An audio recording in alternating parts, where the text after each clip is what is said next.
그 편지가 모든 것을 바꿨습니다. 예고도 없었고 설명도 없었습니다. 다만 조용히 놓여있던 그것 하나가 아주 평범한 소녀를 멈춰 세웠습니다. 말보다 강했고 기록보다 묵직했어요. 아무도 주목하지 않았지만 그 조용한 목소리는 누구보다 깊은 울림을 남겼습니다. 이 이야기는 거창한 역사의 전면보다 조용히 마주한 진실 앞에서 사람이 어떻게 달라지는가에 대한 기록입니다. 오늘의 놀라운 이야기 지금 시작합니다. 딱 1초만요. 구독과 좋아요는 영상 제작에 큰 힘이 됩니다. 안녕하세요. 저는 아사노 하나라고 해요. 17살이고 일본 시즈오카의 작은 항구 마을에서 태어나고 자란 평범한 고등학생입니다. 바닷바람이 부는 언덕 아래서 자전거 타고 등교하던 나날, 제 관심은 늘 가까운 것들에 머물렀어요. K-팝 뮤직비디오를 밤새 돌려보는 게 유일한 즐거움이었고, 한국 화장품에 대한 정보는 친구들 사이에서 나눠 갖는 작은 자부심이었죠. 역사는 글쎄요, 시험 전날 벼락치기로 외우기 바빴던 그저 성적을 위한 과목이었을 뿐이에요. 그런 저에게 어느 날 담임이신 후지모토 선생님이 조용히 말씀하셨어요. 이번 수학여행은 단순한 관광이 아닐 거야. 선생님은 평소에도 말수가 적으시지만 그날따라 눈빛이 달랐어요. 친구들이 쇼핑이니 한류 연예인 얘기로 들떠있을 때 선생님은 조용히 단 한 곳, 꼭 들러야 할 장소가 있다며 고집하셨죠.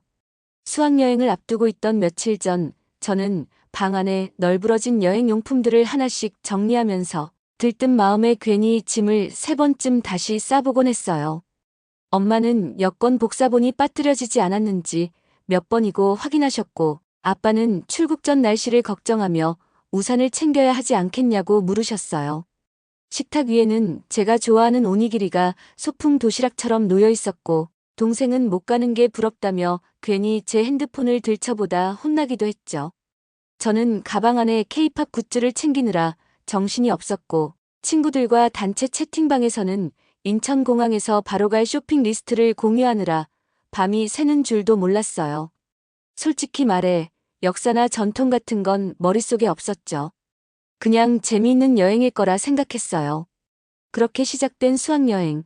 셋째 날 우리는 인천의 한국이민사박물관을 찾았습니다. 친구들은 대부분 쇼핑 얘기에 들떠 있었고 저도 그랬어요. 이민사라는 단어조차 낯설었고 그곳에 왜 가야 하는지도 잘 몰랐어요. 그런데 입구에서 한복을 입은 직원분이 정중히 인사하며 맞아주시자 어딘가 모르게 분위기가 달라 보였죠. 전시실은 조용했고 벽면에는 흑백 사진들이 가지런히 걸려 있었어요. 배 위에서 손을 흔드는 사람들, 커다란 트렁크를 든 아이들, 낯선 땅을 향해 떠나는 표정들. 무심코 걸음을 옮기던 중 한쪽 유리관 앞에서 제 발걸음이 멈췄어요. 낡은 종이 한 장, 일본어로 쓰인 문장이 제 시선을 붙잡았죠. 왜 이게 여기에? 친구들은 어느새 저만치 앞서 있었고 저는 그 자리에서 움직일 수가 없었어요. 아무도 말해주지 않았지만 왠지 모르게 그 편지가 저를 향해 오래전부터 기다리고 있었던 것 같았어요.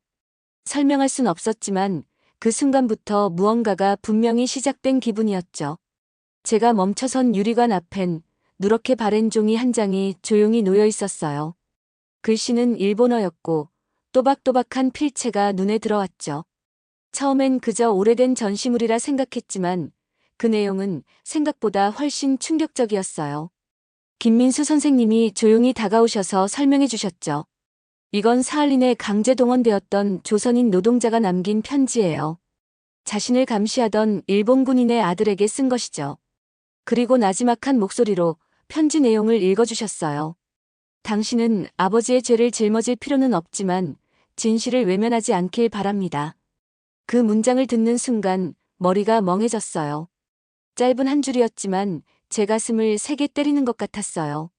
저는 아무 말도 할 수 없었고 고개만 끄덕이며 선생님의 눈을 바라봤죠. 그때 김민수 선생님이 편지를 받은 사람의 이름을 덧붙이셨어요. 수신인의 이름은 아사노 히데요시. 일본 기업의 현장 통역병이었던 사람입니다. 저는 깜짝 놀라 입을 다물 수 없었어요. 그 이름은 바로 제 증조 할아버지 이름과 같았거든요. 처음엔 단순한 동명이인일 거라고 믿고 싶었지만 갑자기 등줄기를 타고 내려오는 찬 기운이 느껴졌어요. 친구들은 여전히 다음 전시관으로 발걸음을 옮기고 있었고 저만 혼자 그 자리에서 꼼짝하지 못한 채 서 있었어요. 설명을 다 들은 후에도 발걸음이 떨어지지 않았어요. 제 안에 무언가가 무너지고 동시에 무언가가 시작되고 있던 그 느낌, 말로 설명할 수 없지만 분명히 느껴졌어요. 박물관에서 그 편지를 본 이후 수학여행에 남은 일정은 솔직히 잘 기억나지 않아요. 친구들과 함께 찍은 사진도 호텔 조식이 어땠는지도 가물가물할 정도로 제 머릿속은 온통 그 편지 생각뿐이었어요. 다들 웃고 떠들며 여행을 즐겼지만 저만은 속으로 자꾸 무언가에 짓눌린 듯한 기분이었죠. 버스를 타고 다른 관광지를 돌 때도 마음 한구석은 여전히 박물관 유리관 앞에 멈춰 있었던 것 같았어요. 일본으로 돌아온 뒤에도 상황은 다르지 않았어요.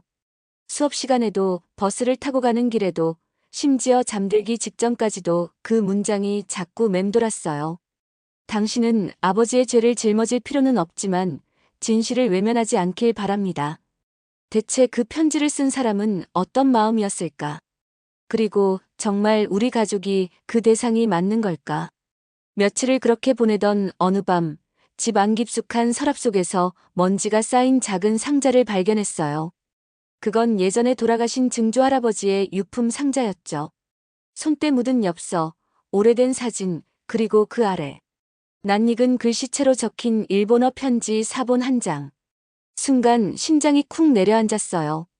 김민수 선생님이 박물관에서 읽어주셨던 그 편지와 글씨도 내용도 똑같았어요.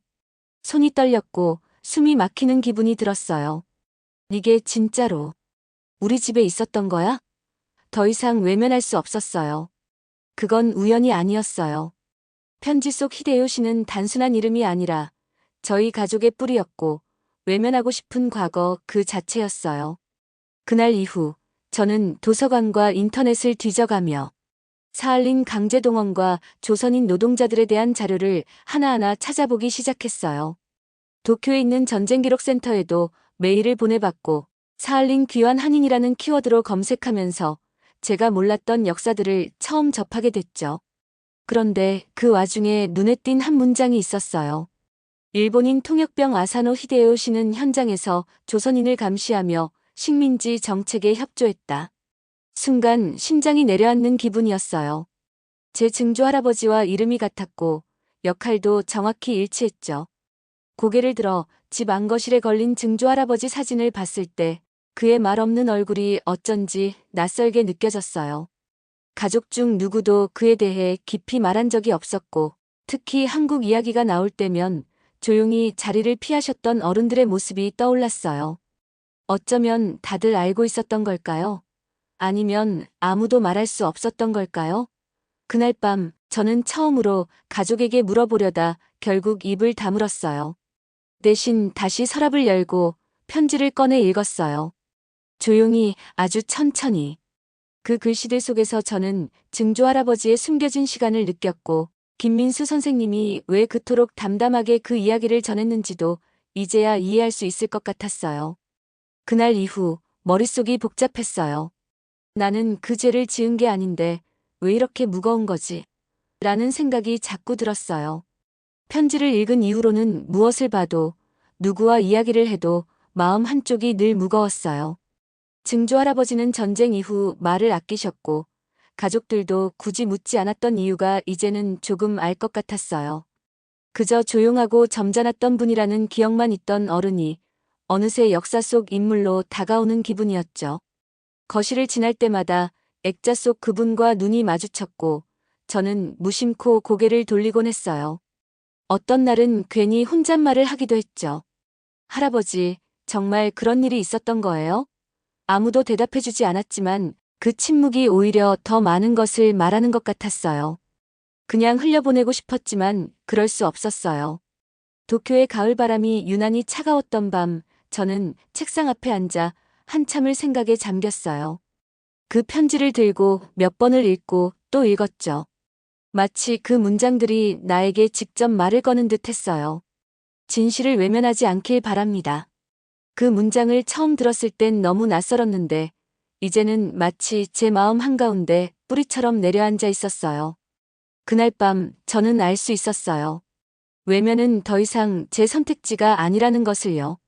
하루하루가 조용한 전쟁 같았어요. 몸은 교실에 있었지만 마음은 늘 다른 곳에 떠 있었죠. 친구들은 예전처럼 케이팝 이야기로 웃고 떠들었고 수업도 변함없이 흘러갔지만 저만은 그 모든 흐름 속에서 조금씩 멀어지고 있었어요. 말하고 싶은데 말할 수 없는 무언가가 목 안쪽에 걸린 듯한 감각, 그게 이렇게 답답하고 무거운 건 줄 몰랐어요. 점심시간에도 버스 안에서도 멍하니 창밖만 바라봤어요. 웃고 떠드는 아이들 틈에서 괜히 혼자 이질적인 존재가 된 느낌, 마치 다른 시간대에 갇혀있는 사람처럼요. 진실을 외면하지 않길 바랍니다. 그 문장은 계속해서 제 안을 두드렸고, 그럴수록 저는 점점 더 말이 없어졌어요. 가족들에게 말을 꺼내려다 목 끝에서 삼켰고, 친구들에겐 괜히 오버한다는 말이 돌아올까 두려워 주저했어요.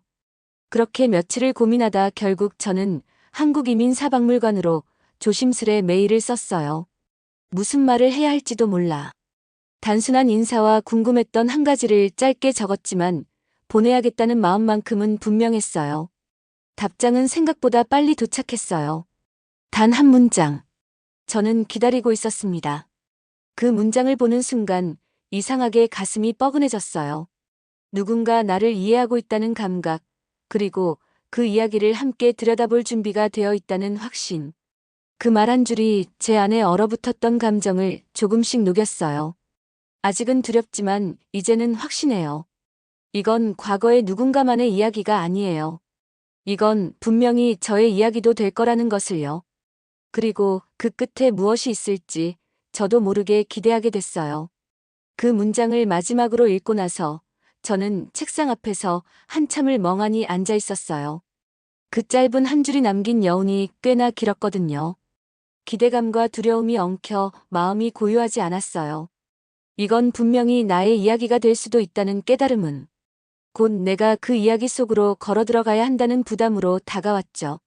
누구에게 어떻게 말을 꺼내야 할지 몰라 며칠을 고민하다가 결국 한 사람의 얼굴이 떠올랐어요.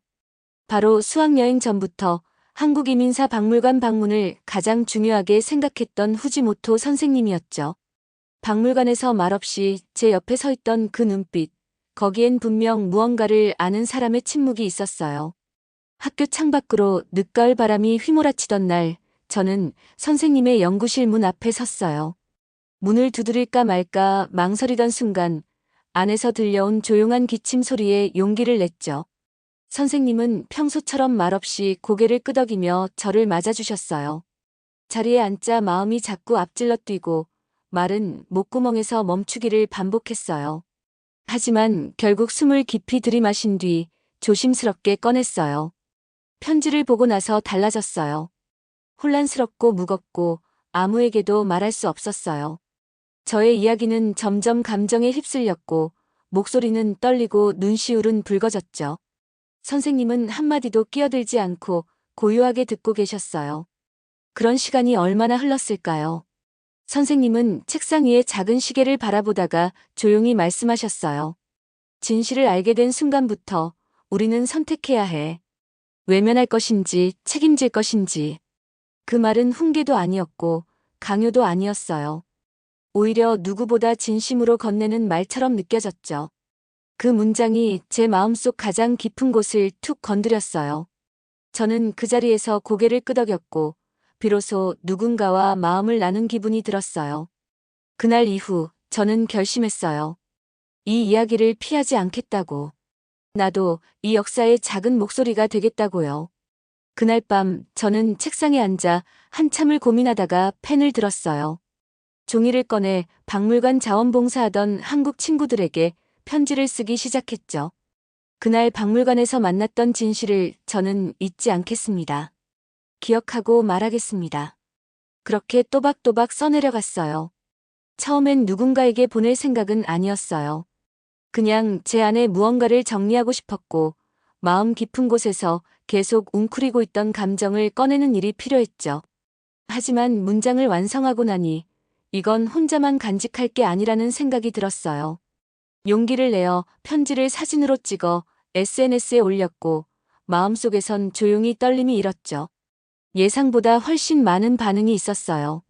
짧은 응원의 메시지, 감동했다는 댓글들 속에서 나도 처음 알게 됐어요 라는 말이 특히 인상 깊었죠.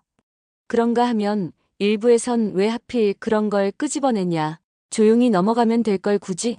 같은 말들도 있었어요. 그 반응들에 마음이 다시 흔들리기도 했지만 김민수 선생님의 마지막 말이 떠올랐어요. 책임진다는 건 모두를 대신해 사과하라는 말이 아니라 진실을 마주하고 행동하는 용기를 갖는 것이에요. 그 말이 저를 다시 붙잡아줬어요. 편지 한 장으로 세상이 바뀌진 않겠지만 아무것도 안 하는 것보단 나았고 무엇보다 제 자신에게 부끄럽지 않기로 했거든요. 그날 이후 저는 매일 아침 책상 위에 놓인 그 편지를 다시 읽으며 하루를 시작하게 됐어요. 어떤 날은 그 문장이 힘이 됐고 또 어떤 날은 마음이 아렸지만 적어도 저는 그 글을 통해 제 길을 찾아가고 있다는 확신이 들었어요. 진실을 기억한다는 것, 그건 지금 이 시대를 살아가는 제가 할 수 있는 가장 작은 용기이자 가장 큰 책임이라고 믿게 되었어요. 편지를 올린 지 며칠이 지난 어느 날 학교 복도에서 예상치 못한 말을 들었어요. 같은 반 친구 2명이 제 뒷얘기를 하고 있었죠. 요즘 아사노 이상하지 않아? 혼자 뭘 대단한 일이라도 한 것처럼 굴잖아. 순간 심장이 덜컥 내려앉았어요. 그 말이 칼처럼 가슴을 베었죠. 일부 친구들의 반응은 예상했지만 막상 그런 말을 직접 들으니 참기 힘들 만큼 속이 쓰렸어요. 점심시간에도 책상에 엎드려 조용히 눈을 감았고 복도에서는 고개를 숙인 채 다녔어요. 무심한 눈빛 하나에도 움츠러들고 수업 시간엔 자꾸만 뒤에서 누가 저를 쳐다보는 것 같아 자리를 바꿔 앉고 싶을 정도였어요. 누구에게도 말할 수 없었고 괜히 선생님 앞에서도 웃는 척만 했어요. 그날 저녁 집에 돌아와 방문을 걸어 잠그고 책상 앞에 앉았어요. 노트북을 열었지만 한 글자도 쓰지 못했고 스마트폰 화면은 멍하니 켜놓은 채 가만히 바라보기만 했죠. 왜 내가 이런 이야기를 꺼냈을까? 왜 조용히 넘기지 않았을까? 후회가 목 끝까지 차올랐어요. 하지만 책상 위에 편지를 다시 꺼내 읽는 순간 김민수 선생님의 말이 조용히 마음속에서 울렸어요. 진실을 마주하는 건 용기가 필요하지만 그 용기는 결국 당신 자신을 지켜주는 힘이 될 거예요. 그 말을 곱씹으며 저는 깊은 숨을 내쉬었어요. 세상이 당장 달라지진 않더라도 제 마음만큼은 흔들리지 않겠다고 다짐했죠. 그날 밤 저는 또 다른 편지를 썼어요. 이번엔 저 자신에게 쓰는 편지였어요. 다시 돌아간다 해도 같은 선택을 할 거야. 왜냐면 내가 선택한 길은 옳았으니까. 그렇게 저는 제 안의 두려움과 싸우는 방법을 조금씩 배워가기 시작했어요. 진실을 말하는 데 따르는 고통도, 외로움도 모두 내가 감당해야 할 몫임을 받아들이기로 했어요. 며칠 뒤 후지모토 선생님께서 조용히 저를 부르셨어요. 점심시간 복도 끝 빈 교실에서였죠. 선생님은 창가에 서서 창밖을 내다보며 말씀하셨어요. 요즘 생각이 많아 보이더구나. 그 말에 저는 괜히 눈물이 나올 것 같아 고개를 숙였어요. 잠시 침묵이 흘렀고 선생님은 마치 오래 고민한 듯 조심스럽게 말을 이으셨어요. 나는 예전부터 알고 있었어. 너희 증조부에 대한 이야기 말이야. 하지만 말하지 않았던 건 그게 너에게 상처가 될까봐 그랬단다. 그 말에 저는 숨이 막히는 것 같았어요. 선생님은 이미 알고 있었던 거였구나. 하지만 이어진 말이 더 깊이 와닿았어요. 그 편지를 보고 너는 도망치지 않았잖아. 그건 내가 어른이 되었다는 증거야. 어른이 된다는 건 혼란과 책임을 함께 껴안는 거거든. 저는 아무 말도 하지 못했어요. 선생님의 말은 무겁고 따뜻했어요. 그 순간 지난 며칠 동안의 혼란과 외로움이 선명하게 정리되는 기분이었죠. 마치 긴 안개 속에서 방향을 잃고 헤매다가 누군가가 아주 조용히 등을 두드려준 느낌이었어요. 선생님은 마지막으로 조용히 말씀하셨어요. 내가 꺼낸 진실은 누군가에겐 불편했을지 몰라도 누군가에겐 위로였을 거야. 그리고 무엇보다 너 자신에게 의미 있었을 거고. 저는 고개를 끄덕이며 속으로 되뇌었어요. 맞아요. 저는 알고 있어요. 이 길이 때론 외롭고 불편하더라도 진실을 외면하지 않는 한 후회하진 않을 거라는 걸요. 선생님과의 그 짧은 대화는 제 마음 한가운데에 단단한 기둥처럼 남았어요. 이제 저는 이 이야기를 끝까지 마주할 준비가 되어 있었어요. 그날 밤 엄마는 방문을 살짝 열고 조용히 제 눈치를 살폈어요. 하나야, 요즘 무슨 일 있는 거니? 짧은 물음이었지만 마음 한쪽이 찡하게 저려왔죠. 저는 그냥 괜찮다고 웃어 넘겼지만 그 순간에도 문득 깨달았어요. 이 이야기는 언젠가 가족과도 나눠야 할 이야기라는 걸요. 얼마 뒤 한국에서 하나의 편지가 도착했어요. 김민수 선생님이 보내신 손편지였죠. 조심스럽게 봉투를 열자 낯익은 필체의 문장이 펼쳐졌어요. 하나양의 그 글을 저희 박물관에서 전시할 수 있을까요? 순간 숨이 멎는 듯 했어요. 제 손으로 써내려간 편지가 다시 누군가에게 닿게 될 줄은 몰랐거든요. 며칠 후 엄마와 함께 한국으로 향했어요. 비행기 안에서는 긴장감이 계속 맴돌았고 공항에 도착해 박물관으로 향하는 차 안에서도 제 심장은 쿵쾅거렸죠. 박물관 입구에는 낯익은 얼굴들이 기다리고 있었어요. 김민수 선생님과 해설사분들, 그리고 짧은 인연이지만 마음을 나눴던 한국 학생들도 따뜻하게 반겨주었죠. 전시 공간에 들어서자 조용하고도 묵직한 공기가 저를 감쌌어요. 그날 박물관 2층 기억의 방 한켠에는 제 편지와 함께 사할린 조선인 노동자들의 육필 편지, 아사노 히데요시의 이름이 적힌 문서들이 조심스럽게 진열돼 있었어요. 하얀 장갑을 낀 큐레이터가 편지를 손으로 펼치며 설명을 곁들였고 그 위에는 17 소녀의 용기, 잊힌 기억을 깨우다라는 문구가 쓰여 있었어요. 관람객들은 말없이 그 앞에 멈춰섰고 어떤 노신사는 두 손을 모은 채 눈을 감고 한참을 서 계셨죠. 한 아이는 엄마 손을 꼭 잡으며 이게 진짜 이야기야? 하고 묻기도 했어요. 그 모든 장면이 마치 슬로우 모션처럼 제 안에 새겨졌어요. 김민수 선생님은 마지막 인사에서 이렇게 말씀하셨어요.